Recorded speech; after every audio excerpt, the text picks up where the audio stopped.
चलो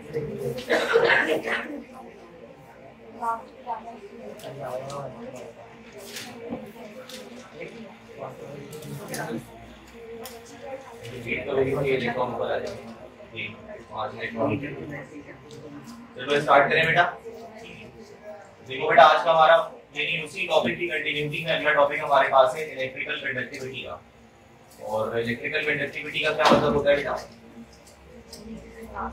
current pass करने की एबिलिटी, यानी कि कौन सा सब्सटेंस कंडक्टर है, कौन सा सब्सटेंस इंसुलेटर है, कौन करंट पास कर सकता है, कौन नहीं कर सकता है, ये आप इस चैप्टर के अंदर डिस्कस करोगे। ठीक है, तो इसकी कुछ जनरल बातें आपको मैं बता देता हूँ। यहाँ से बहुत ज्यादा नहीं आते, लेकिन आप ये नोट डाउन कर लें अपने पास।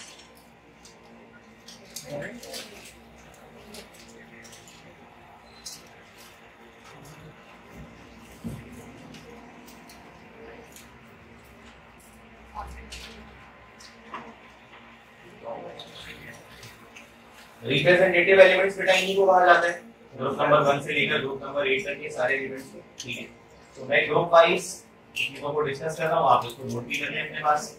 ये जो शुरू के दो ग्रुप्स होते हैं बेटा, ग्रुप नंबर 1 और ग्रुप नंबर 2 बेटा, इनके बारे में लिख लीजिए कि ये गुड कंडक्टर्स होते हैं।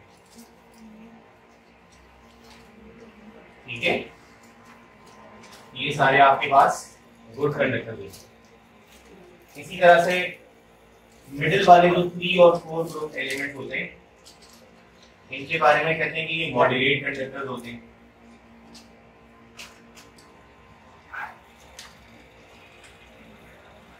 ठीक है, अच्छा मॉडरेट कंडक्टर्स का मतलब आप समझ रहे हो बेटा? मॉडरेट का मतलब होता है एतदाल पर होना, दरमियाना होना, ना बहुत हाई ना बहुत लो, ये दरमियाने दर्जे के कंडक्टर्स कंसीडर किए जाते हैं। और ग्रुप नंबर 5 से लेकर 8 तक ये जितने भी कंडक्टर्स होते हैं बेटा, इनको पुअर कंडक्टर्स कहा जाता है। तो इंडिकेट के अंदर आप इस तरह से अपने पास बाउंड्रीज बना लें, और एमसीक्यू से बुनियाद पर जब भी आएंगे तो आप उसको इजीली कर लोगे। शुरू के जो दो ग्रुप्स हैं they are called good conductors. क्योंकि बेटा ग्रुप नंबर 1 और 2 के अंदर कौन कौन से एलिमेंट्स पाए जाते हैं? 1 को कहते हैं अल्कली मेटल्स, 2 को कहा जाता है अल्कलाइन मेटल्स। तो बोथ आर मेटल्स, अच्छे मेटल्स हैं दोनों, ग्रुप 1 के भी और 2 के भी। तो मेटल्स की तो प्रॉपर्टी होती है कि वो करंट पास कर सकते हैं बेटा, इस वजह से 1 और 2 वालों को हमेशा गुड कंडक्टर्स कंसीडर किया जाता है। 3 और 4 के अंदर भी कुछ मेटल्स पाए जाते हैं, जिसकी वजह से हम उनको मॉडरेट करें, लेकिन ज्यादातर उसमें नॉन मेटल और मेटलॉइड्स होते हैं, जिसकी वजह से उसे मॉडरेट कहा जा रहा है कि बहुत अच्छे या बहुत बुरे नहीं होते। लेकिन ग्रुप नंबर 5 से लेकर 8 तक सारे के सारे क्या कहलाते हैं बेटा? पुअर कंडक्टर्स कहलाते हैं। इसलिए कहलाते हैं बेटा क्योंकि 5 से 8 तक जो ज्यादातर एलिमेंट्स है ना, 99% वो सारे नॉन मेटल्स पाए जाते हैं। ठीक है, तो मैं इसको इस तरह भी बाइफरकेट कर देता हूँ कि यहाँ पर ज्यादातर आपके पास होते हैं मेटल्स, ठीक है, और यहाँ पर आपके पास मेटल्स भी होते हैं, नॉन मेटल्स भी होते हैं, और मेटलॉइड्स भी होते हैं बेटा। ठीक है, जैसे कि बोरोन है, सिलिकॉन है, जर्मेनियम है। ठीक है, लिख देता हूँ मैं यहाँ पर मेटलॉइड्स कौन कौन से हैं यहाँ पर, सिलिकॉन, जर्मेनियम। और लास्ट में जो पुअर कंडक्टर्स वाली बात मैंने की है बेटा, ये ज्यादातर आपके पास कैसे एलिमेंट्स होते हैं? नॉन मेटल्स होते हैं। तो नॉन मेटल्स तो कभी भी करंट पास नहीं करते बेटा नॉर्मल कंडीशंस पर, इस वजह से आप ये बाउंड्रीज इस तरह याद कर लें। शुरू के दो ग्रुप्स अच्छे कंडक्टर्स, उसके बाद के दो ग्रुप्स दरमियाने दर्जे के कंडक्टर्स, और उसके बाद जितने भी ग्रुप्स हैं वो सारे के सारे पुअर कंडक्टर्स कंसीडर किए जाते हैं बेटा, यानी वो करंट पास करने की कैपेबिलिटी ना होने के बराबर होती है। ठीक है, इसका मतलब ये हुआ बेटा कि आप अगर रिप्रेजेंटेटिव एलिमेंट्स की इसके बिहेवियर को समझने की कोशिश कर रहे हो, तो आप ये देख रहे हो कि जैसे जैसे हम लेफ्ट से राइट की तरफ मूव कर रहे हैं ना, तो इलेक्ट्रिकल कंडक्टिविटी डिक्रीज होती जा रही है बेटा। क्या ख्याल है आपका? आप फोकस कर रहे हैं इस बात को? लेकिन गुड से मॉडरेट होगा और मॉडरेट से पुअर होगा बेटा। यानी सवाल पेपर में बन सकता है कि जब हम पीरियोडिक टेबल में लेफ्ट से राइट की तरफ मूव करते हैं तो इलेक्ट्रिकल कंडक्टिविटी इंक्रीज हो जाती है या डिक्रीज हो जाती है? तो आप बताएं क्या हो जाती है बेटा? ये पॉइंट अपने पास कंक्लूजन के तौर पर लिख लें, ये टॉपिक यहाँ पर क्लोज हो जाएगा। इलेक्ट्रिकल कंडक्टिविटी, करंट पास करने की जो सलाहियत है, ये डिक्रीज हो जाती है। ठीक है, और एरो मैंने बना दिया बेटा, एरो की डायरेक्शन आप देखो, लेफ्ट से हम राइट की तरफ ट्रेवल कर रहे हैं, तो करंट पास करने की जो एबिलिटीज है एलिमेंट वो डिक्रीज होती चली जा रही है, गुड से मॉडरेट, मॉडरेट से पुअर।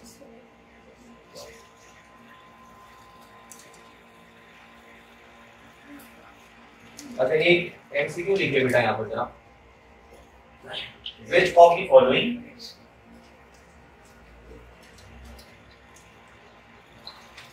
ये सारा कुछ नोट करने के बाद एक एमसीक्यू लिखेगा,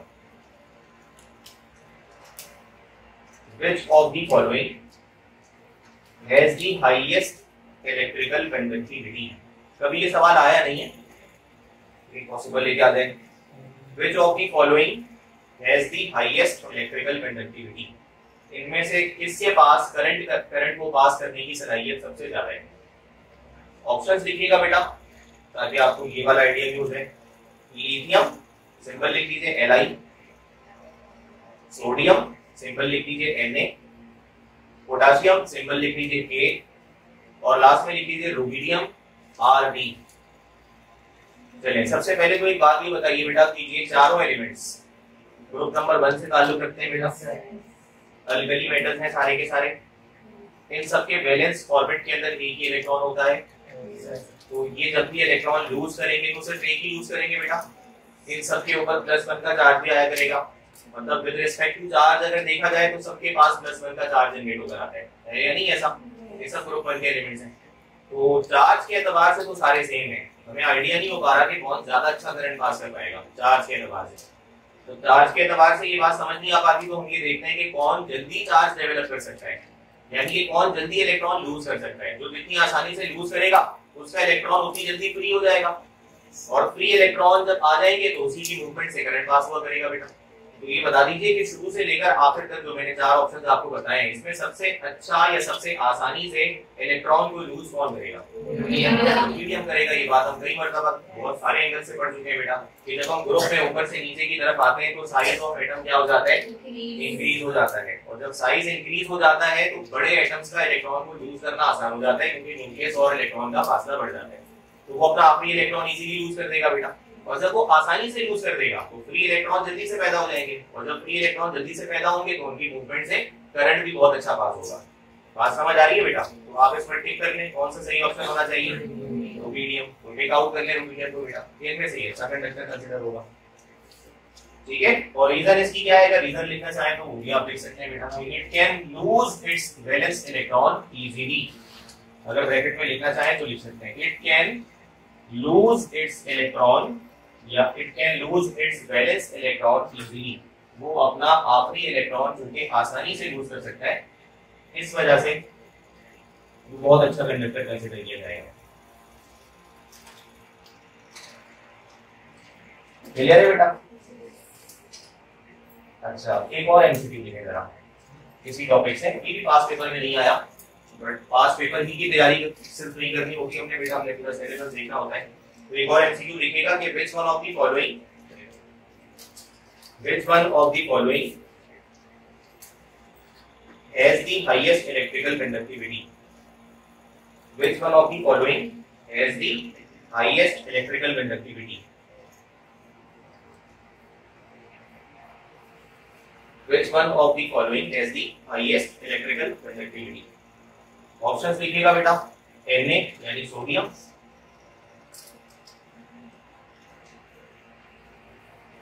उसके बाद लिखिएगा मैग्नीशियम Mg, उसके बाद एल्युमिनियम Al, और लास्ट में लिखिए कॉपर। बेटा ये बताइए क्या ये सारे के सारे मेटल्स हैं? सारे मेटल्स हैं ना? देखो एल्युमिनियम की बात करो, मैग्नीशियम की बात करो, सोडियम की बात करो, कॉपर की बात करो, सबको पता है ये चारों मेटल हैं, चारों के चारों करंट पास करेंगे। सबसे अच्छा करंट कौन पास करेगा? आपके ध्यान में इसका सही जवाब क्या होना चाहिए? देख लो, चेक कर लो आप मुख्तलिफ एंगल से सवाल को, उसके बाद डिस्कस कर लेते हैं।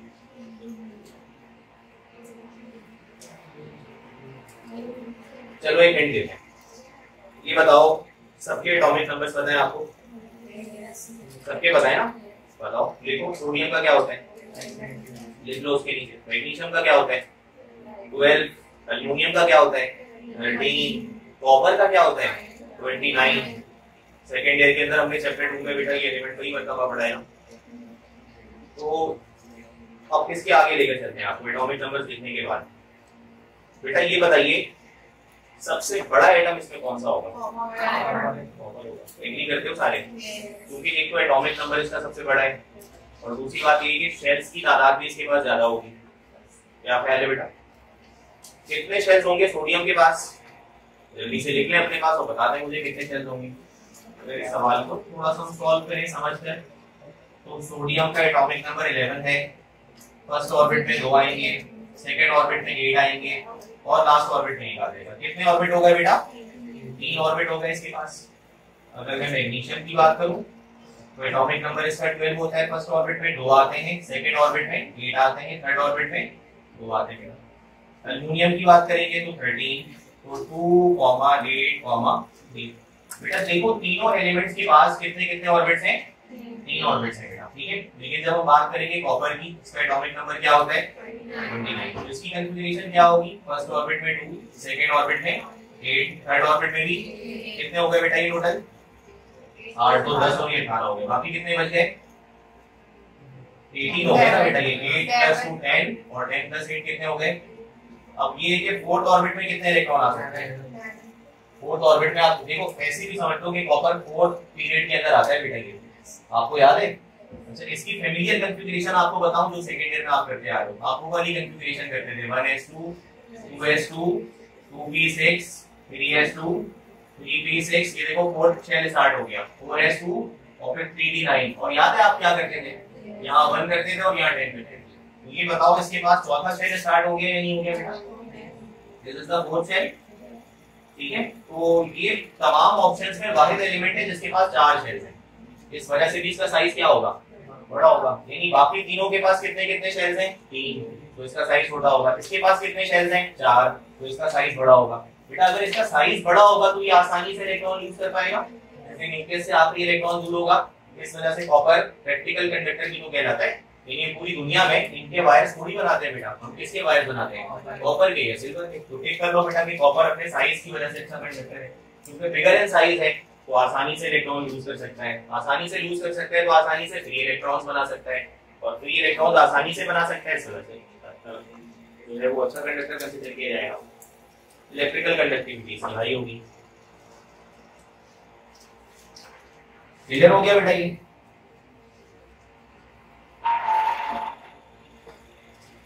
चलिए अब बेटा लास्ट में एक प्रॉपर्टीज में लगाइए, melting and boiling points.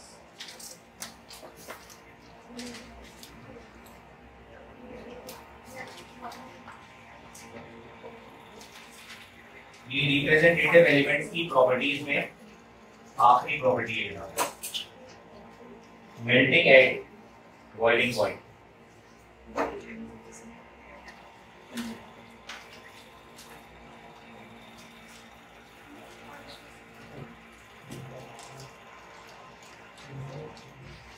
Melting and boiling point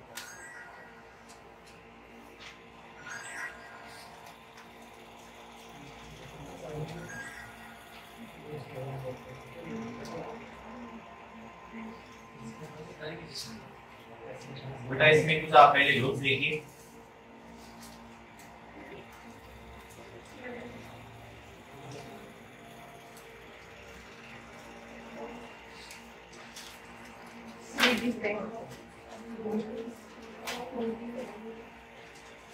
ये आपके पास रिप्रेजेंटेटिव एलिमेंट्स के सारे ग्रुप्स हैं बेटा, ठीक है।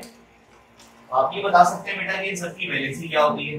10 2 10 3 ये जनरल वैलेंसीज की बात कर रहे हैं ना। अच्छा जरा सुनिए, ये तो फर्स्ट हाफ हो गया पीरियोडिक टेबल का। बेटा जैसे जैसे वैलेंसी इंक्रीज होती है वैसे वैसे मेल्टिंग पॉइंट बॉइलिंग पॉइंट में इजाफा हो जाता है। ये लीजिए मेल्टिंग पॉइंट या बॉइलिंग पॉइंट डायरेक्टली प्रोपोर्शनल है वैलेंसी के। इससे आप डायरेक्टली क्वेश्चंस को सॉल्व कर सकते हो बहुत आसानी से। वैलेंसी चेक करोगे और मेल्टिंग बॉइलिंग पॉइंट बता दोगे किसका ज्यादा है किसका कम है। Melting point boiling point directly proportional to valency, ठीक है। सवाल लिखिए इस पर, एक पास पेपर का सवाल मार्क्स और एनईटी वाले ये क्वेश्चन देखेंगे, लिखेंगे तो सारे, लेकिन उसको जरा तवज्जो से सुनिए। लिखिएगा बेटा question, which one of the following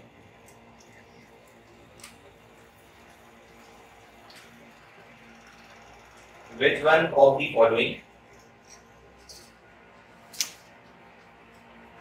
has the highest melting point.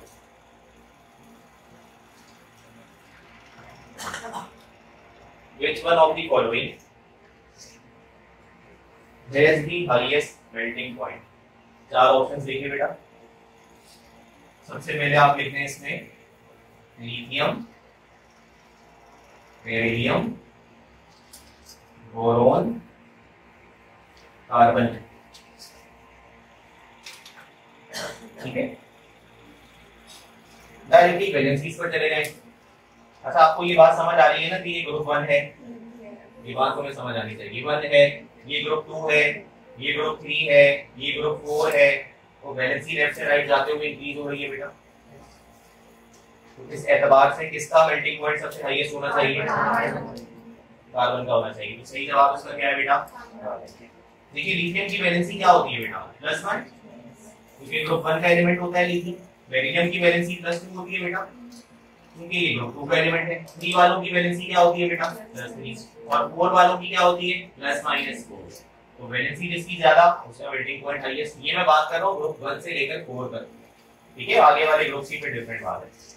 तो +1 +2 +3 +4। इसमें एक बात और सुनिए बेटा, जिन एलिमेंट्स के आखिरी ऑर्बिट में 4 इलेक्ट्रॉन्स आते हैं या जिनकी वैलेंसी +-4 होती है बेटा, एक पॉइंट अपने पास नोट भी कीजिएगा, जिन एलिमेंट्स की वैलेंसी +-4 होती है वो जाइंट स्ट्रक्चर्स की फॉर्मेशन करते हैं। बहुत इंपॉर्टेंट पॉइंट है, लिखिए अपने पास, मैं नोट भी कर देता हूं यहां पर। ठीक है, इंपॉर्टेंट नोट देखिएगा। Elements having +-4 valency form giant structures which are hard and compact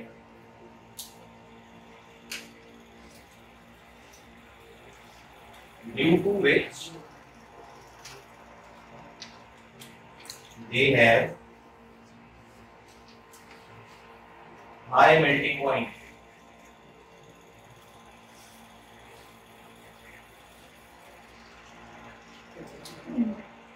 तो अच्छी तरह समझकर लिखो बेटा, फिर इसमें मैं मजीद सवाल भी करता हूं आपसे। एलिमेंट्स हैविंग +-4 वैलेंसी, इसको ध्यान में बिठा दो।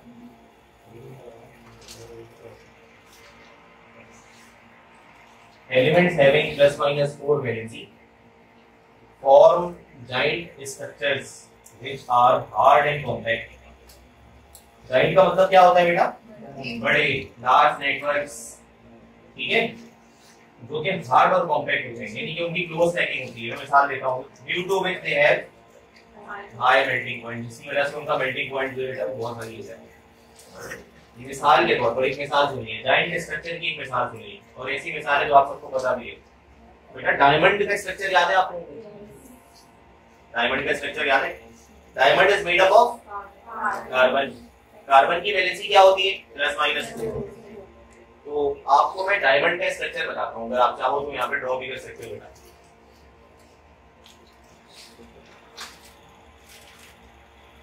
तो diamond is made up of carbon atoms, और उसका स्ट्रक्चर बेटा किस तरह का होता है? आप उस स्ट्रक्चर का मुझे नाम भी बताइएगा अभी। बताइए, इस स्ट्रक्चर का ज्योमेट्री का क्या नाम होता है बेटा? टेट्राहेड्रल। याद है ये ज्योमेट्री? इसको कहते हैं टेट्राहेड्रल। अच्छा, ये सिर्फ इस तरह का स्ट्रक्चर नहीं बनता, ये तो इसका यूनिट सेल है।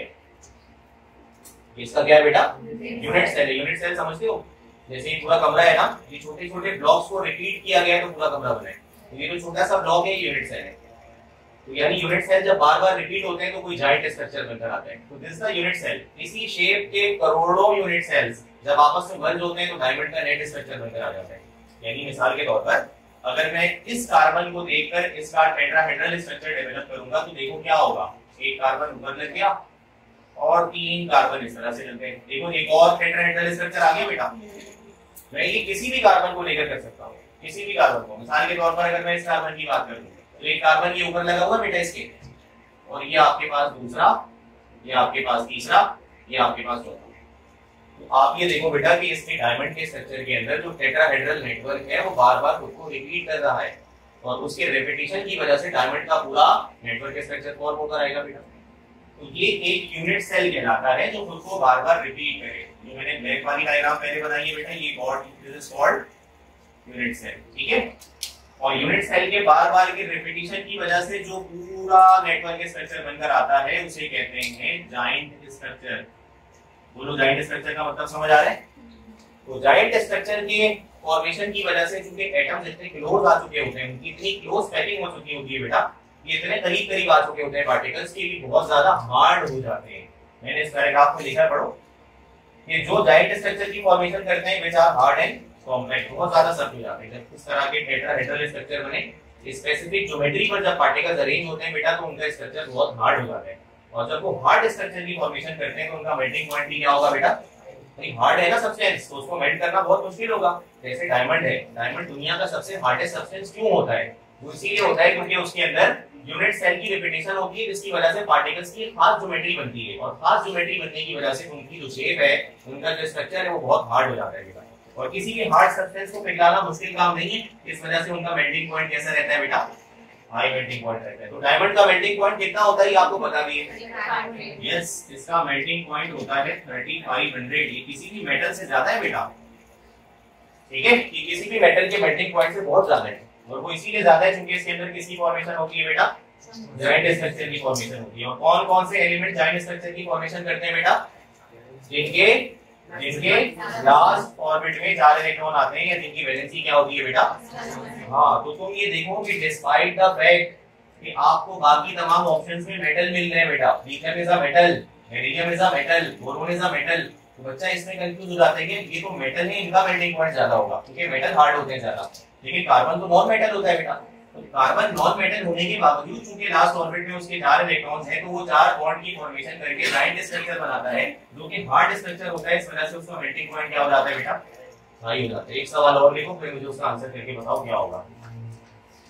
Which one of the following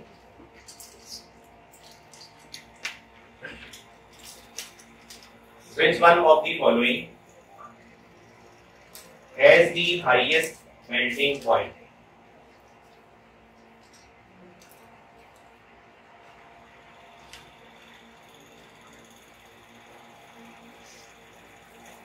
Which one of the following has the highest melting point?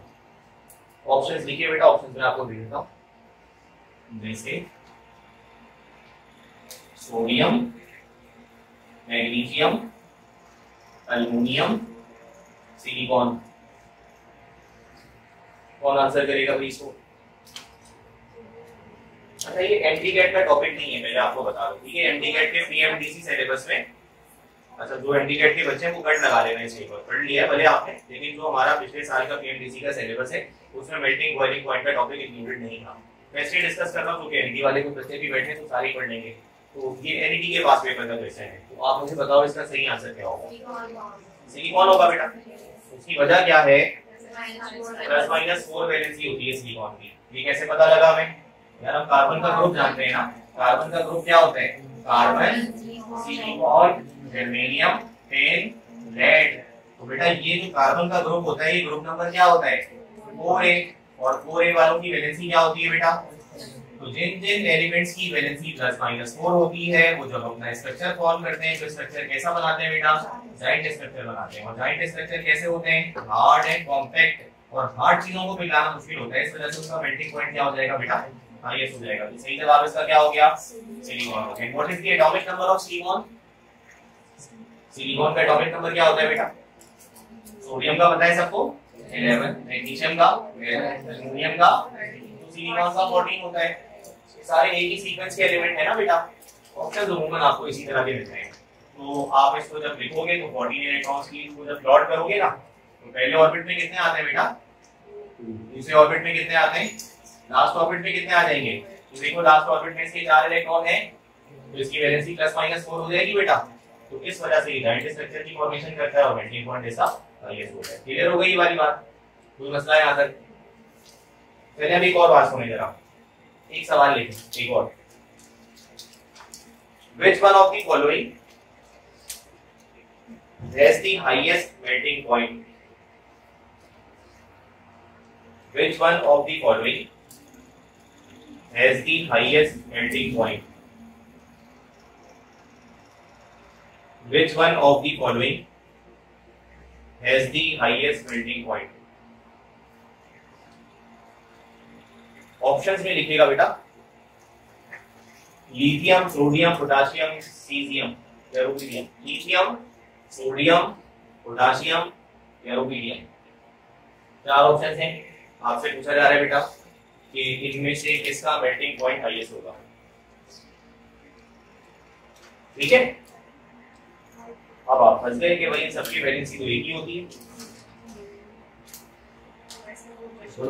अभी आपने बताया सर कि वैलेंसी जब बढ़ती है तो मेल्टिंग बॉइलिंग पॉइंट का डायरेक्ट ताल्लुक होता है वैलेंसी के साथ। वैलेंसी बढ़े तो मेल्टिंग बॉइलिंग पॉइंट बढ़ जाता है। लेकिन ये जो आपने अभी चार ऑप्शंस दिए हैं इनमें तो सबकी वैलेंसी सेम है। बताओ बेटा, क्या ये चारों एलिमेंट्स ग्रुप नंबर 1 से ताल्लुक रखते हैं बेटा? सबकी वैलेंसी +1 होगी। बेटा जब वैलेंसी सबकी सेम हो तो फिर जाहिर है वहां पर वैलेंसी वाला फैक्टर काम नहीं करेगा, वहां पर साइज वाला फैक्टर काम करेगा। कौन सा फैक्टर काम करेगा बेटा? लिखो ये वाली बात अपने पास कि जहां वैलेंसी का फैक्टर ना लगे, ये आपके पास फैक्टर नंबर 1 था, जहां वैलेंसी का फैक्टर ना लगे, सबकी वैलेंसी बराबर हो, तो वहां पे मेल्टिंग पॉइंट या बॉइलिंग पॉइंट का साइज के साथ इनवर्स रिलेशन हो जाता है। ठीक है, एटॉमिक साइज के साथ इनवर्स रिलेशन हो जाता है। इसको नोट डाउन कर लें।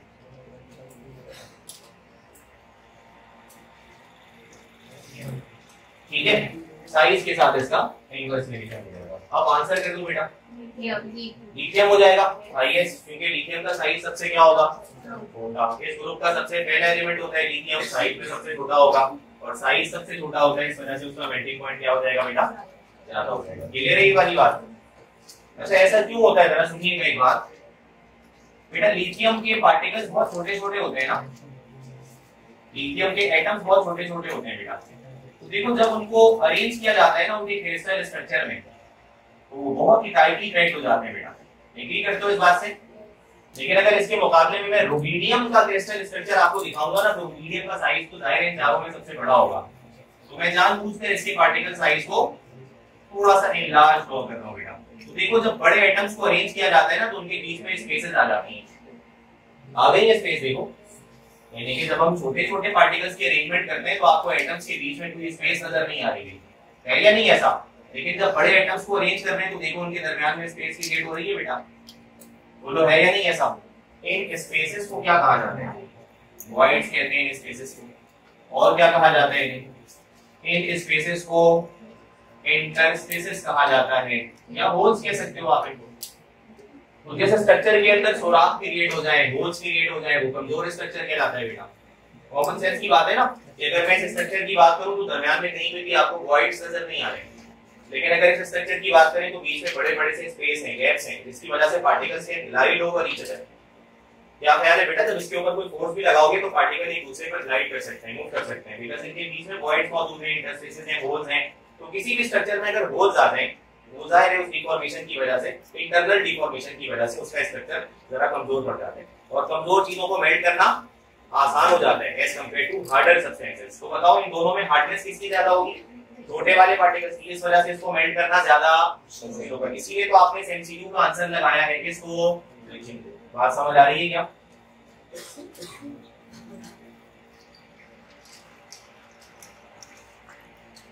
कोई मसला बेटा यहाँ तक?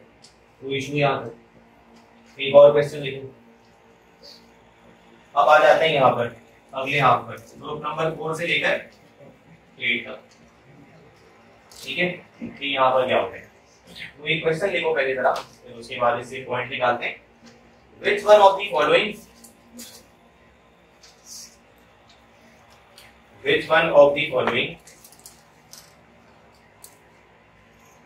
has the highest melting point?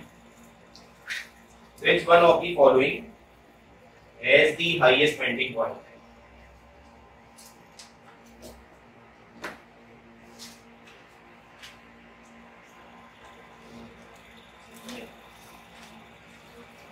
तो आगे ऑप्शंस लिखिएगा बेटा, F या F2 लिख लें, fluorine F2, Cl2, Br2, I2, इनमें से सबसे ज्यादा मेल्टिंग पॉइंट किसका होगा? ठीक है, ये सवाल आपसे किया गया बेटा कि इनमें सबसे ज्यादा मेल्टिंग पॉइंट किस सब्सटेंस का होगा। अच्छा, इसके ऊपर आप वो टेक्निक को अप्लाई नहीं करोगे जो मैंने ग्रुप 1 से 4 तक आपको पढ़ाई है बेटा। ठीक है, क्यों नहीं करोगे? क्योंकि जितने भी आपको मैंने एलिमेंट्स बताए ये इनमें से किसी भी ग्रुप का हिस्सा नहीं है, बल्कि ये सारे पार्टिकल्स किस ग्रुप में पाए जाते हैं बेटा? 7A वालों के अंदर पाए जाते हैं। तो बेटा मैं आपको 7A की बात भी कर देता हूँ, जैसे कि एमसीक्यू हमारे पास इस तरह है। मैं आपको 8A की बात भी कर देता हूँ। तो जब हम 7A की बात करते हैं बेटा, तो पहला फ्लोरीन है, क्लोरीन है, ब्रोमीन है, आयोडीन है और एसिड है। 8A की बात करेंगे तो सारी नोबेल गैसेस है बेटा। ठीक है, जेनॉल और रेनॉल। अच्छा, अभी एक बात बताइए बेटा, इन तमाम एटम्स को एक नजर में देखो तो सारे के सारे नॉन मेटल्स हैं। सारे नॉन मेटल्स हैं, ये तो सबके सब नॉन मेटल्स हैं, ये भी सारे नॉन मेटल्स हैं बेटा। ठीक है, और नॉन मेटल्स के दरमियान आपको पता है पार्टिकल्स के बीच में कौन सी फोर्स ऑफ अट्रैक्शन काम करती है? यानी के मिसाल के तौर पर अगर एक फ्लोरीन का मॉलिक्यूल दूसरे फ्लोरीन के मॉलिक्यूल को अपनी तरफ अट्रैक्ट करना चाहता है तो इनके बीच में कौन सी फोर्स काम करेगी? इसको कहते हैं LDF, यानी कि लंडन डिस्पर्जन फोर्स। ठीक है, यहाँ की कहानी रिवर्स है, लंडन डिस्पर्जन फोर्स। अच्छा, ये सबके साथ ऐसा है। इसी तरह से अगर मैं यहाँ से भी दो पार्टिकल्स ले लूं बेटा, जैसे हीलियम के दो पार्टिकल्स को लेकर कहूंगे भाई इनके बीच में कौन सी फोर्स ऑफ अट्रैक्शन है, तो इनके बीच में भी कौन सी होगी बेटा? London dispersion force. ठीक है, यानी कि जितने भी नॉन पोलर सब्सटेंसेस होते हैं, जितने भी नॉन मेटल्स होते हैं बेटा, उनके अंदर लंडन डिस्पर्जन फोर्स ही उनके पार्टिकल्स को एक दूसरे के साथ कनेक्ट करती है। ठीक है, तो ग्रुप नंबर 5 से लेकर 8 तक की जो कहानी है, इसके हवाले से एक पॉइंट लिख लें अपने पास बेटा पहले, कि मेल्टिंग पॉइंट हो या बॉइलिंग पॉइंट हो, ये डायरेक्टली प्रोपोर्शनल होते हैं स्ट्रेंथ ऑफ LDF के साथ। ठीक है, स्ट्रेट अवे ये पॉइंट लिखें, डायरेक्टली प्रोपोर्शनल होते हैं, ये बॉन्ड जितना मजबूत होगा उनका मेल्टिंग बॉइलिंग पॉइंट उतना ज्यादा हाई होगा। ठीक है, और ये फैक्टर जो strength of London dispersion force है, ये डायरेक्टली प्रोपोर्शनल होता है साइज के साथ। बहुत तवज्जो के साथ देखो बेटा, कॉन्सेप्ट रिवर्सल हो रहा है। मेल्टिंग बॉइलिंग पॉइंट का ताल्लुक strength of London dispersion force के साथ डायरेक्टली प्रोपोर्शनल है, और strength of London dispersion force का साइज के साथ कैसा ताल्लुक है बेटा? Directly proportional. ठीक है, तो अब जरा के इस पूरे फैक्टर को पढ़ते हुए समझते हुए एमसीक्यू आपको दिया गया, इसको सॉल्व करने की कोशिश करते हैं बेटा। ये चार ऑप्शंस आपको दिए गए ना शुरू के, क्लोरीन से लेकर आयोडीन तक। ठीक है, तो बताओ इनमें सबसे बड़ा साइज किसका होगा? आयोडीन का, क्योंकि ग्रुप में ऊपर से नीचे आते हुए साइज क्या होता है बेटा? इंक्रीज होता है। तो सबसे बड़ा साइज किसका होगा बेटा? जिसका साइज सबसे बड़ा होगा उसके अंदर लंडन डिस्पर्जन फोर्स की स्ट्रेंथ सबसे ज्यादा होगी, और जिसके अंदर ये वाली फोर्स ज्यादा होगी उसको मेल्ट करना मुश्किल होगा बेटा, तो उसका मेल्टिंग पॉइंट क्या हो जाएगा? सबसे हाईएस्ट हो जाएगा। तो टिक कर लो बेटा कि आयोडीन का जो मेल्टिंग पॉइंट बॉइलिंग पॉइंट होगा वो इस ग्रुप के अंदर सबसे हाईएस्ट होगा। ठीक है, अच्छा अगर ये चार ऑप्शंस आ जाते बेटा, मिसाल के तौर पर इनमें से हीलियम, नियोन, आर्गन, क्रिप्टन की बात करते तो सबसे हाईएस्ट किसका हो जाता? ऊपर से नीचे आते हुए साइज क्या होता है बेटा? इंक्रीज होता है ना, तो सबसे बड़ा साइज क्रिप्टन का हो जाता। साइज बड़ा होने की वजह से एलडीएफ सबसे मजबूत बनती है इसमें, और एलडीएफ सबसे मजबूत बनने की वजह से इनका मेल्टिंग पॉइंट भी क्या होता बेटा? हाईएस्ट हो जाता।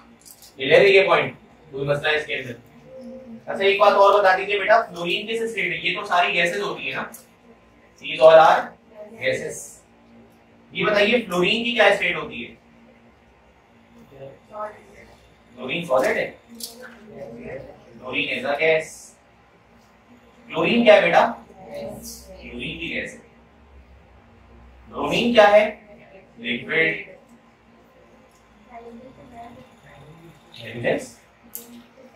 गैसेस होते हैं सारे, हेलोजेंस। नॉर्मल गैसेस सारी गैस होती हैं, हेलोजन की अलग अलग स्टेट है, तभी तो लिख रहा हूं। ब्रोमीन पी ब्लॉक का वाहिद एलिमेंट है जो लिक्विड स्टेट में पाया जाता है। लिख लो भाई, एमसीक्यू का पॉइंट है। पी ब्लॉक का वाहिद एलिमेंट है। पी ब्लॉक समझते हो ना किसको कहते हैं? पी ब्लॉक कहां से कहां तक होता है बेटा? ग्रुप नंबर बताओ। 3 से 8 तक। एस ब्लॉक किसको कहते हो? 1 से 2 तक। और पी ब्लॉक किसको कहते हो? 3 से लेकर 8 तक। तो ये 3 से लेकर 8 तक के तमाम ग्रुप्स में अगर सबसे किसी ऐसे एलिमेंट के बारे में पूछा जाए लिक्विड है, तो वाहिद कौन होता है बेटा? ब्रोमीन होता है। ब्राउन कलर का लिक्विड होता है, लिक्विड स्टेट पाया जाता है। और नीचे वाले जो दोनों एलिमेंट्स हैं, आयोडीन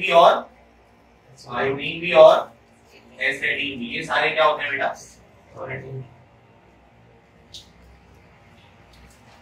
तो गैस, फिर लिक्विड और फिर सॉलिड। बाकी 8A के अंदर तो सबकी सब गैसेस हैं बेटा, ऑल आर गैसेस।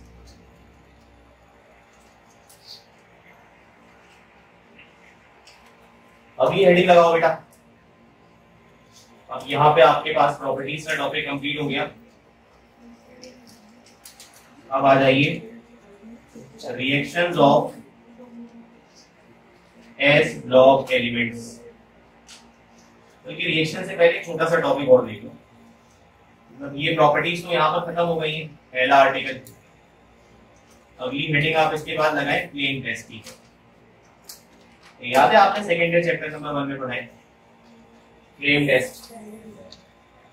ठीक है, प्रॉपर्टीज पर एक नजर डालने बेटा। हमने अभी तक एमडीकैट का सिर्फ एक आर्टिकल कवर किया है, और वो क्या आर्टिकल है? Properties of representative elements, S block की और साथ में टी ब्लॉक की। इसमें अब तक जो कुछ पढ़ा एक नजर उसको देख लो, वहां पर कंप्लीट हो गया हमारा।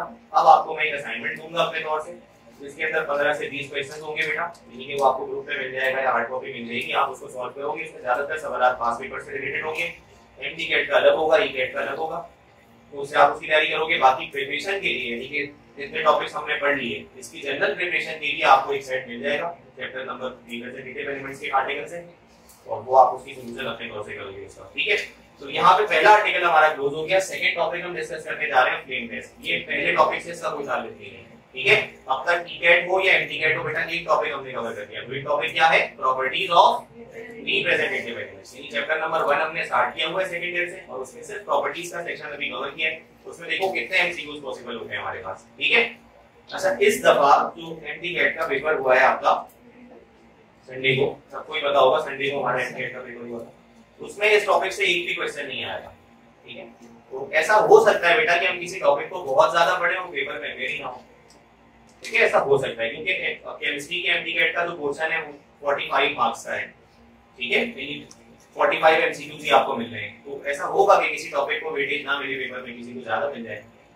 आईयूपीएससी आप लोग सेकंड ईयर के अंदर भी पढ़ रहे हो, उसके 3 सवाल एमडीकैट में पेश हुए बेटा, और वो बहुत बुनियादी लेवल के सवाल आते हैं। ठीक है, इसी तरह से अगर आप पूरे एमडीकैट पेपर को एनालाइज करो तो उसमें से 3 न्यूमेरिकल प्रॉब्लम्स है, सिर्फ 3।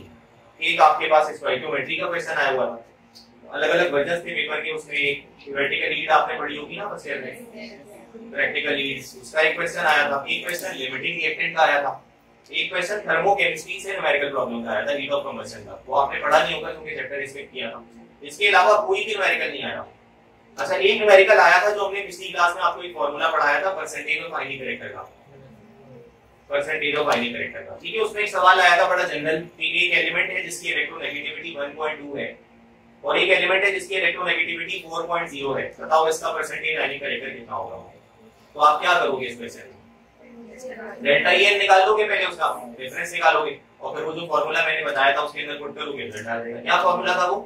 एक दफा रिवाइज कर लें उसको। 0.16 delta E plus 0.035 delta E square. ठीक है, ये फार्मूला था, फॉर मल्टीप्लाई में हंड्रेड करते थे ताकि आप उसके जरिए से परसेंटेज कैलकुलेट कर लो। ठीक है, फोर्सफुली कह रहा हूं बेटा, क्वालिटेटिव एनालिसिस टेक्निक।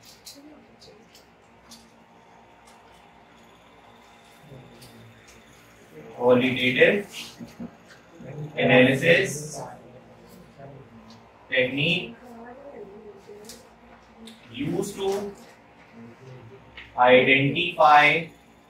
बेटा इस टेक्निक से, अच्छा एक बात बताइए, क्वालिटेटिव एनालिसिस का क्या मतलब होता है? क्वालिटेटिव दो तरह के एनालिसिस होते हैं बेटा एनालिटिकल केमिस्ट्री में, क्लासमेट्रिक, क्वालिटेटिव और क्वांटिटेटिव। बेटा क्वांटिटेटिव में तो अननोन क्वांटिटी निकाली जाती है, और क्वालिटी में नेचर ऑफ एलिमेंट्स निकाले जाते हैं कि कौन कौन से एलिमेंट्स मौजूद हैं ये सैंपल में। बात समझ आ रही? कोई अननोन सैंपल आपको उठाकर दे दिया गया है, बताइए इसके अंदर कौन कौन से एलिमेंट्स हैं, तो आप उसके ऊपर जो एनालिसिस करोगे उसको क्या कहा जाएगा? Qualitative analysis. क्वालिटी का मतलब ही होता है ना कि किस चीज से बना हुआ है कोई सब्सटेंस, कौन कौन से एलिमेंट्स उसके अंदर मौजूद है उसको उसकी क्वालिटी कहा जाता है। तो क्वालिटेटिव एनालिसिस है जिसमें किसी चीज की शनाख्त की जाती है, पता किया जाता है कि किससे बना हुआ है कोई सब्सटेंस। तो yes, technique used to identify metals, ये लिख लो बेटा, ये मेटल्स को आइडेंटिफाई करने के लिए टेक्निक है जो एनालिटिकल केमिस्ट्री में इस्तेमाल की जाती है। मेटल्स को अंडरलाइन कर लो बेटा, इसको मेटल्स को, ठीक है। कोई अननोन सैंपल आपको दिया जाए और कहा जाए कि बताइए इसमें कौन सा मेटल है, तो आप उसके ऊपर कौन सी टेक्निक लगाएंगे बेटा? फ्लेम टेस्ट करेंगे, ठीक है। यानी सिंपली आप उस मेटल को क्या करोगे, फ्लेम के ऊपर रखकर जला दोगे, ठीक है। अननोन जो भी मेटल आपको दिया गया उसको फ्लेम के ऊपर रखकर जला दोगे और फ्लेम का अलग अलग तरह का जो है वो कलर जनरेट होना शुरू हो जाएगा। तो उन कलर्स की वजह से आप पहचान पाओगे किस एलिमेंट को आपने किस तरह से आइडेंटिफाई किया। तो मैं कुछ एलिमेंट्स लिख रहा हूँ, कुछ कलर्स लिख रहा हूँ, उसके अगेंस्ट आपको नोट डाउन कर लो। यहाँ पे लिखो आप मेटल्स और यहाँ पे लिखो कलर ऑफ फ्लेम। और ये वाली बात बेटा मैं इसलिए भी रिवाइज करवा रहा हूँ ताकि सेकेंड ईयर के अंदर भी अगर इस तरह का कोई एमसीक्यू आए तो वो भी आप इजीली कर दो। बेटा सबसे पहले आप कोशिश कीजिएगा बताने की कि क्या आपको लिथियम का कलर याद है? लिथियम अगर फ्लेम पर रखकर जलाया जाए तो क्या कलर प्रोड्यूस होगा? लिथियम की बात हो रही है, रेड। ये जिसमें लिख रहा हूँ बेटा ये नोट डाउन कर लो अपने पास। अच्छा, जो आप येलो बता रहे हो तो बहुत मशहूर एलिमेंट है सोडियम, उसका फ्लेम कलर होता है yellow, golden yellow, bright yellow, या वो वाला येलो जो स्ट्रीट लाइट पर आप सोडियम वेपर लैंप में देखते हो ना, जो ऑरेंज कलर की येलो कलर की रोशनी रात को जल रही होती है, तो वो सोडियम का कलर है। यानी सोडियम के मेटल को ऐसे पहचाना जाएगा कि जब आप उसको फ्लेम पर रखकर जलाओगे तो जो फ्लेम का कलर है वो येलो कलर का प्रोड्यूस होने लगेगा बेटा। तो आप कहोगे कि जो आपका मेटल है वो मेटल कौन सा है बेटा? सोडियम का। एक और बहुत इंपॉर्टेंट बेटा पोटाशियम, इसकी एप्लीकेशन की आपको भी बताता हूँ, इस पर एक वॉलेट या इसको लीलैक भी कहा जाता है बेटा, लीलैक भी कहते हैं या इसको लाइट वॉलेट भी कहा जाता है। Light violet, light purple, violet, lilac, ये सारे कलर्स बेटा इसी को कहे जाते हैं, तो इसको नोट डाउन कर लें। इसी तरह मैग्नीशियम, बेटा मैग्नीशियम के लिए याद रखिएगा ये ब्राइट सिल्वर कलर के साथ जलता है, ब्राइट सिल्वर कलर के साथ जलता है। फूलझड़ियां जिसकी बनी होती है आपने देखा होगा ना, वो मैग्नीशियम की बनी होती है बेटा, तो ब्राइट व्हाइट कलर की रोशनी के साथ जलती है।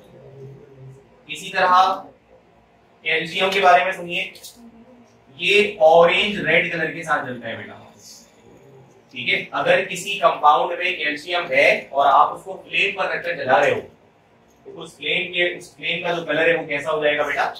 ऑरेंज रेड हो जाएगा। अच्छा, एक और बहुत इंपॉर्टेंट है बेरिलियम, ये फ्लेम का कलर कुछ भी जो नहीं करता, नो कलर, ये तो बहुत इंपॉर्टेंट है। ये सेकंड ईयर के अंदर आपके एमसीक्यूज में आ भी सकता है कि बेरिलियम जब फ्लेम पर जलता है तो फ्लेम का कलर चेंज नहीं होता बेटा। बाकी जितने भी एलिमेंट्स आप फ्लेम के ऊपर रखोगे तो फ्लेम का कलर ये हो जाएगा, तो वो आपको याद होना चाहिए कि ये कलर होगा तो ये एलिमेंट है, ये कलर होगा तो ये एलिमेंट है, ये आपसे पूछे जा सकते हैं, ठीक है। इसी तरह से एक और बहुत मशहूर है बेटा कॉपर। बताओ कॉपर का क्या कलर होगा फ्लेम पर? बताओ, ब्लू ग्रीन, ठीक है। ब्लू ग्रीन कलर का मर्जर आपको फ्लेम के ऊपर शो होगा, ये बहुत इंपॉर्टेंट है, ये पास पेपर में आ भी चुका है, इसको नोट कर लो, कॉपर ब्लू ग्रीन। एक और एलिमेंट देखो बेरियम, और बेरियम का कलर होता है बेटा पेल ग्रीन। पेल ग्रीन का क्या मतलब है बेटा?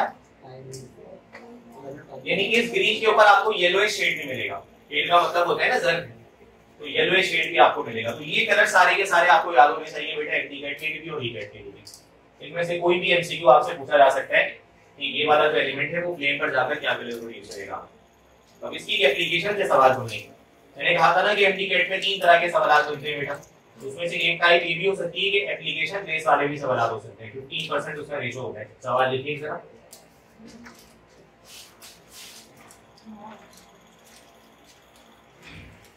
आपने फर्टिलाइजर्स के बारे में कभी कुछ पढ़ा है बेटा?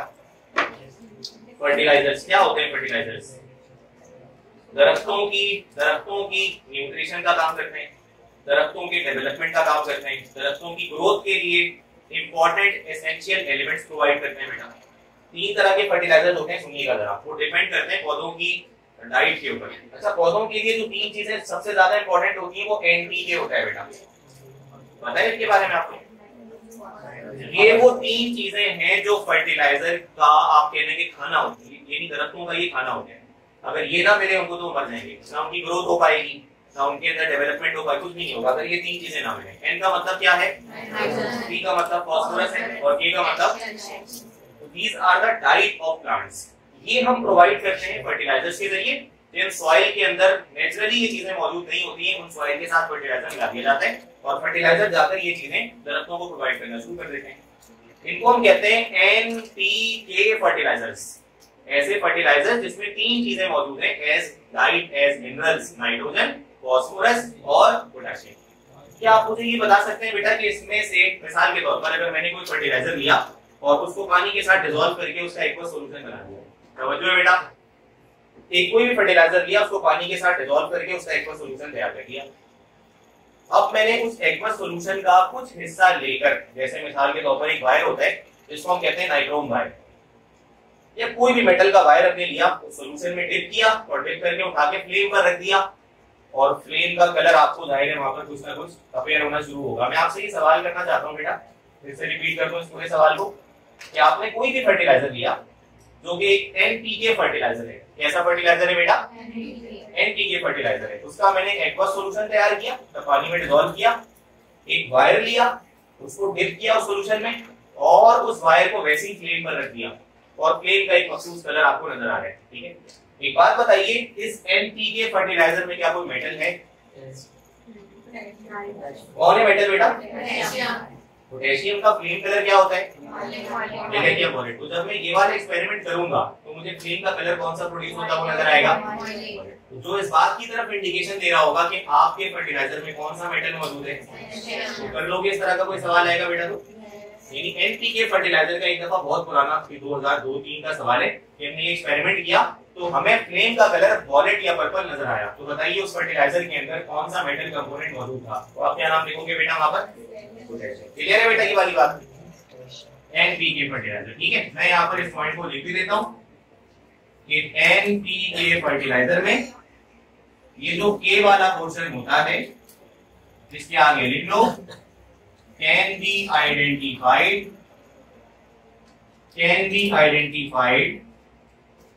by using flame test। NPK fertiliser में से पोटेशियम वाला जो सेगमेंट है उसको फ्लेम टेस्ट के इस्तेमाल से इजीली आइडेंटिफाई किया जा सकता है बेटा।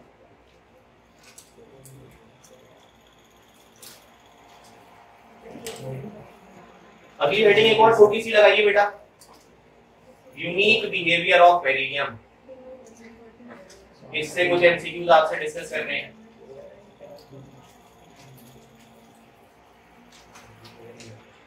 Unique behaviour of beryllium, unique behaviour of beryllium.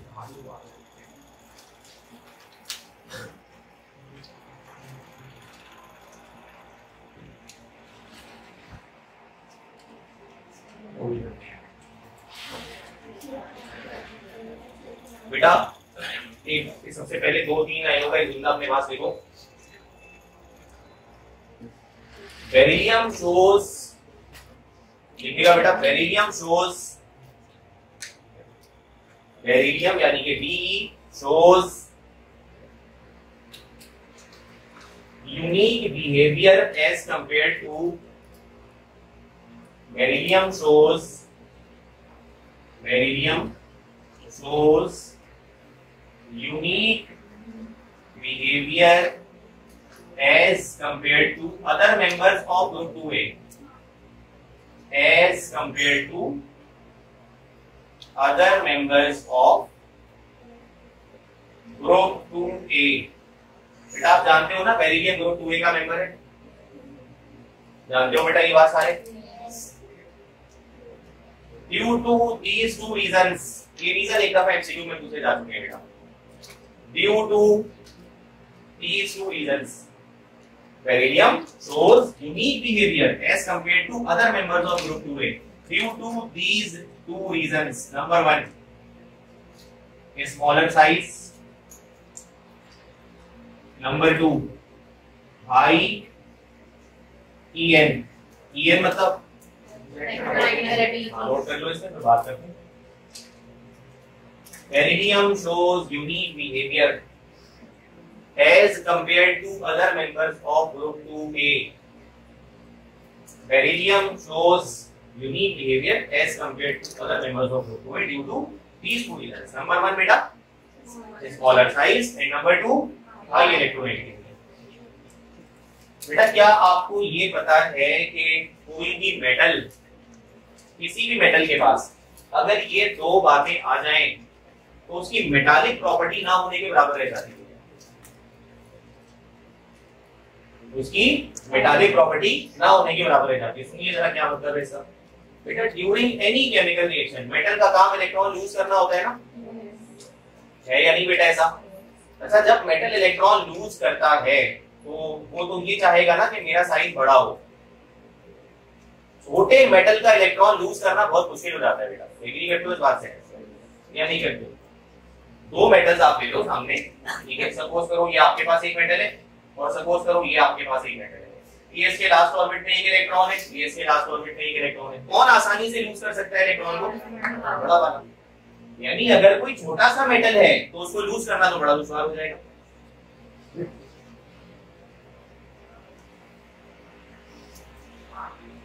तो बेटा ये जो स्मॉलर एटम आपके पास है अगर वो मेटल है तो उसको लूज करना बहुत ज्यादा मुश्किल हो जाएगा. ठीक है. तो अगर कोई मेटल स्मॉलर इन साइज होता है तो वो इलेक्ट्रॉन लूज करने की टेंडेंसी तकरीबन खो देता है बेटा. और जब कोई मेटल इलेक्ट्रॉन लूज करने की सलाहियत खो दे तो फिर वो लूज नहीं करेगा तो इलेक्ट्रॉन क्या करेगा? फिर वो ड्यूरिंग रिएक्शंस वो शेयरिंग की तरफ चला जाएगा. किसकी तरफ चला जाएगा बेटा? उसको बॉन्ड तो बनाने हैं ना स्टेबिलिटी हासिल करके. तो जब तक वो अपना इलेक्ट्रॉन लूज नहीं कर पा रहा क्योंकि छोटा सा एटम है, न्यूक्लियस बहुत करीब है, उसको ज्यादा फोर्स ऑफ अट्रैक्शन लगाकर खींच कर रखता है, वो लूज नहीं कर पा रहा, तो बॉन्ड की फॉर्मेशन को कैसे करेगा? अब वो बॉन्ड की फॉर्मेशन शेयरिंग का रास्ता इख्तियार करेगा. और जब कोई एलिमेंट इलेक्ट्रॉन को शेयर करना शुरू कर देता है तो वहां पर आयनिक बॉन्डिंग नहीं होती है बल्कि कोवेलेंट बॉन्डिंग होती है. बात समझ आ रही है बेटा? अच्छा, दुनिया के जितने भी मेटल्स होते हैं बेटा वो सारे के सारे आयनिक बॉन्ड की फॉर्मेशन करते हैं. ठीक है, क्योंकि वो आसानी से इलेक्ट्रॉन लूज कर पाते हैं. लेकिन जो बेरिलियम है, बेरिलियम जो कि अपने ग्रुप का पहला एलिमेंट है, मेटल है, छोटा सा साइज रखता है, तो इलेक्ट्रॉन लूज करना इसके लिए बहुत मुश्किल है. तो फिर ये शेयरिंग की तरफ जाता है और शेयरिंग की तरफ जाता है तो फिर इसको कौन सा बॉन्ड बनाना पड़ता है बेटा? कोवेलेंट बॉन्ड बनाना पड़ता है. दूसरी बात, हाई इलेक्ट्रोनेगेटिविटी. हाई इलेक्ट्रोनेगेटिविटी का क्या मतलब होता है बेटा? इलेक्ट्रोनेगेटिविटी किसको कहते हैं बताइए? इलेक्ट्रॉन को खींचने की सलाहियत. इलेक्ट्रॉन को, यार मेटल को तो, मेटल की तो ये प्रॉपर्टी नहीं होती है. मेटल तो इलेक्ट्रॉन को लूज करता है या नहीं? ऐसा है या नहीं? ऐसा इलेक्ट्रोनेगेटिविटी का काम तो इसके बिल्कुल उलट है. इलेक्ट्रोनेगेटिविटी का मतलब है power to attract the shared pair of electron. मतलब हम अपने आम सहन समझ के मुताबिक ये बात कर सकते हैं कि इलेक्ट्रॉन को खींचने की सलाहियत इलेक्ट्रोनेगेटिविटी है. हालांकि ये वाली प्रॉपर्टी तो नॉन मेटल्स के पास होती है या नहीं? नॉन मेटल्स का काम इलेक्ट्रॉन को क्या करना होता है और मेटल्स का काम क्या होता है? लूज करना. तो मेटल की इलेक्ट्रोनेगेटिविटी ज्यादा नहीं होनी चाहिए, कम से कम होनी चाहिए बेटा. बात समझ आ रही है? अगर उसकी इलेक्ट्रोनेगेटिविटी ज्यादा होगी, सुनिएगा बहुत काम का जुमला है, अगर उसकी इलेक्ट्रोनेगेटिविटी ज्यादा होगी तो उसकी इलेक्ट्रोपॉजिटिविटी कम हो जाएगी. उसकी इलेक्ट्रोपॉजिटिविटी, इलेक्ट्रोपॉजिटिविटी का मतलब होता है एबिलिटी ऑफ लूजिंग इलेक्ट्रॉन्स. भाई अगर किसी की इलेक्ट्रोनेगेटिविटी हाई है तो उसकी इलेक्ट्रोपॉजिटिविटी लो हो जाएगी ना. वो नेगेटिव कैरेक्टर ज्यादा रखता है, पॉजिटिव कैरेक्टर कम रखता है, तो लूज करना उसके लिए बहुत दुश्वार हो जाएगा. तो बेटा ये दोनों बातें, ये जो दोनों रीजंस हैं, ये इस बात की तरफ इशारा कर रहे हैं कि ये जो बेरिलियम है ये अपनी प्रॉपर्टीज में यूनिक होगा, क्योंकि ना तो ये इलेक्ट्रॉन लूज कर पाएगा ना ही आयनिक बॉन्डिंग कर पाएगा. इसकी वजह से इसको यूनिक प्रॉपर्टी वाला समझा जाएगा. तो अगला पॉइंट लिखिए बेटा अपने पास. इसके बाद अगला पॉइंट लिखेगा due to these reasons beryllium forms. बताइए कौन सा बॉन्ड बनाएगा beryllium? Due to these reasons beryllium forms covalent bond instead of ionic bond. Instead of ionic bond. Ionic bond के बजाय वो कौन सा बॉन्ड बनाएगा बेटा? कोवलेंट बॉन्ड बनाएगा। और उसकी दोनों वजूहात मैंने आपके सामने लिखी है बेटा। ये वजूहात आपसे एमसीक्यूज में एक दफा पेपर में पूछी जा चुकी थी, तो उसको जरा नोट डाउन करिएगा बेटा। अगला पॉइंट एक और लिखो, पॉइंट ना लिखो बल्कि एमसीक्यू लिखो, बल्कि इस बात को हम रैंडम डिस्कस कर लेंगे। आप मुझे इतना बता दें बेटा, बेरिलियम का डायगोनल मेंबर कौन होता है? सेकंड ईयर बेरिलियम का डायगोनल मेंबर कौन होता है? सारे गलती कर रहे हैं, सारे गलती कर रहे हैं। अगर किसी को सही आंसर पता है एंड करके आंसर कर दीजिए। फर्स्ट चैप्टर जो हमारा पहला चैप्टर था सेकंड ईयर का, इसमें हमने 3 डायगोनल पेयर्स पढ़े बेटा। बेरिलियम का की बात है। अच्छा, कौन कौन से 3 पेयर हमने पढ़े वहां पर, आपको याद है? पहला पेयर हमने किसका पढ़ा है? पहला पेयर लिथियम और मैग्नीशियम का, याद है पहला पेयर? दूसरा पेयर हमने किसका पढ़ा है? बेरिलियम और एल्यूमिनियम का। तो बेरिलियम का डायगोनल मेंबर कौन हो गया बेटा? और तीसरा पेयर किसका था? बोरॉन और अच्छा, क्या आपको उसमें बेरिलियम और एल्यूमिनियम का पहला पॉइंट याद है? इन दोनों की इलेक्ट्रोनेगेटिविटी सेम होती है, दैट इज 1.5, दैट इज 1.5। तो ये बात मैं आपको रिकॉल करवाना चाह रहा था कि जो मैंने लिखा है ना हाई इलेक्ट्रोनेगेटिविटी, तो यहाँ पर वैल्यू भी लिख लो कि इसकी इलेक्ट्रोनेगेटिविटी कितनी होती है बेटा? 1.5 होती है। और ये मेटल्स के एतबार से बहुत हाई वैल्यू है बेटा, ठीक है? 1.5। एक और पॉइंट लिखिएगा बेटा बेरिलियम के यूनिक बिहेवियर में।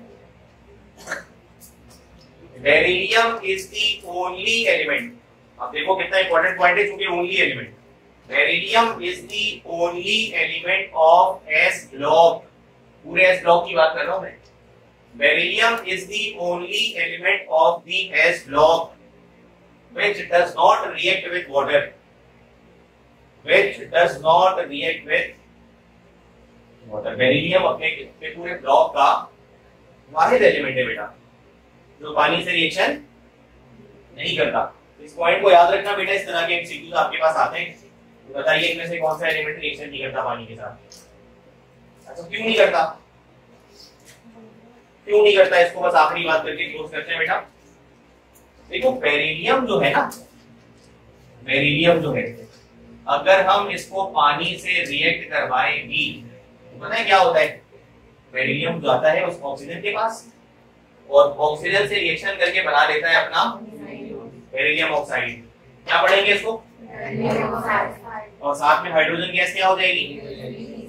सर वो तो गया रिएक्शन, आप कह रहे हैं पानी से रिएक्शन नहीं करता, ठीक है? इसने इनिशियल स्टेज में वाटर के ऑक्सीजन के साथ रिएक्शन किया और बेरिलियम ऑक्साइड की लेयर बना ली, ठीक है?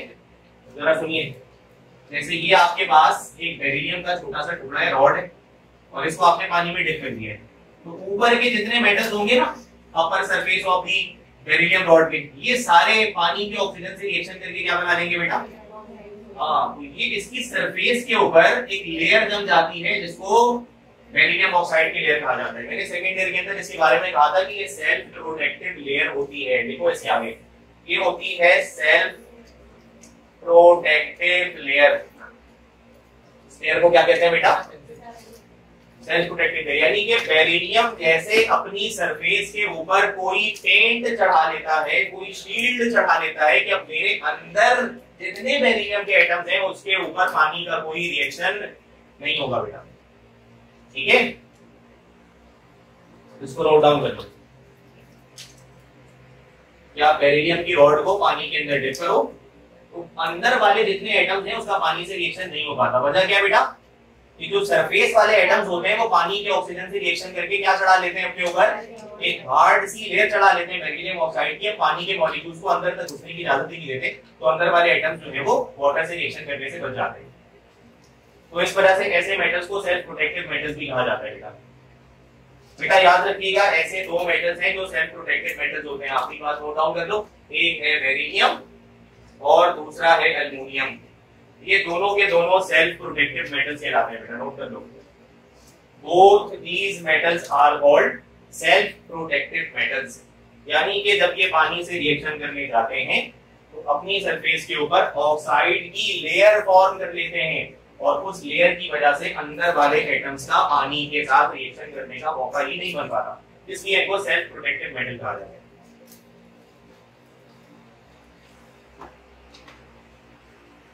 क्लियर हो गया बेटा ये सब कुछ?